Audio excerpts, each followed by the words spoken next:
Former Prime Minister Imran Khan, who is facing around 200 frivolous cases, has been indicted in the maliciously fabricated fraudulent cipher case. This case has been conducted as an illegal secret jail trial on the basis of a law that was never passed.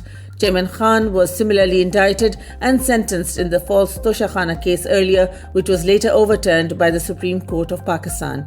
Chairman PTI Imran Khan has raised serious concerns regarding the legal proceedings of the maliciously fabricated fake case against him. He has been illegally incarcerated and has been kept under severely inhumane conditions. Chairman Khan has documented that he has not been provided with the documents of the case, which goes against all legal procedures. Along with Mr. Khan, Vice Chairman PTI and former Foreign Minister Shah Mahmood Qureshi has also been indicted. After the hearing, Chairman Imran Khan's lawyer, Advocate Umair Niazi, told the media that his client has denied the charges and that the illegal court's order would be challenged in the High Court. The lawyer quoted the PTI chairman as saying that a conspiracy was hatched against him and his government was toppled as a result. On the first anniversary of senior journalist Arshad Sharif's assassination in Kenya, Pakistanis are mourning his untimely death. Social media users uploaded videos and messages praising the brave investigative journalist who had a stellar career and an even braver reputation of exposing corruption in Pakistan. 1 year on, the investigation into his assassination has been stopped, leaving his family and Pakistanis still calling for justice. Arshad's family has sought an international probe, given that his killers have yet to be traced a year after the murder.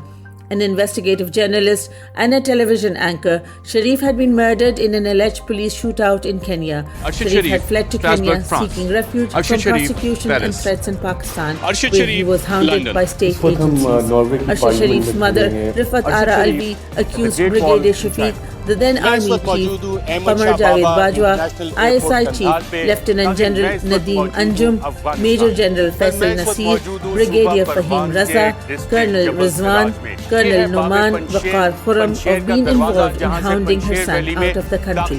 Additionally, the widow of slain journalist Arshad Sharif has filed a lawsuit against Kenyan police on Monday, her lawyer said.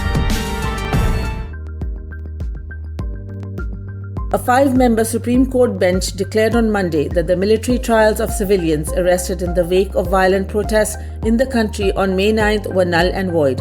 In a 4-1 majority ruling, the court stated that the trial of those held in the aftermath of the May 9th false flag events would be conducted in ordinary courts. The Supreme Court emphasized that the cases should be tried in criminal courts in accordance with the nature of the crime. Military authorities have been holding civilians, including juveniles, and started their trials in military courts despite the pending case in the Supreme Court. Among the detainees is former Prime Minister Imran Khan's nephew, Barrister Hassan Niazi. The 102 civilians being held were protesting on the streets after Imran Khan was abducted by paramilitary forces on May 9th from the Islamabad High Court. Military authorities, without presenting any CCTV footage or evidence, have accused these civilians of arson and rioting.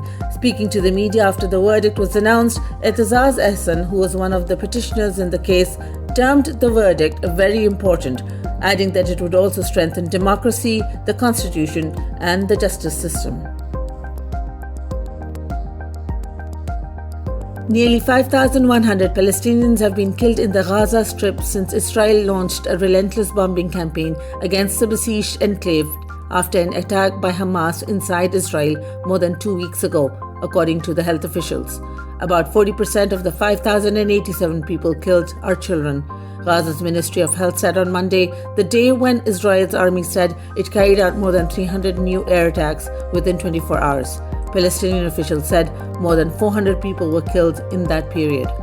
Thousands of buildings have been destroyed and more than 1 million people displaced in the territory, which has been under siege and largely deprived of water, food, and other basic supplies.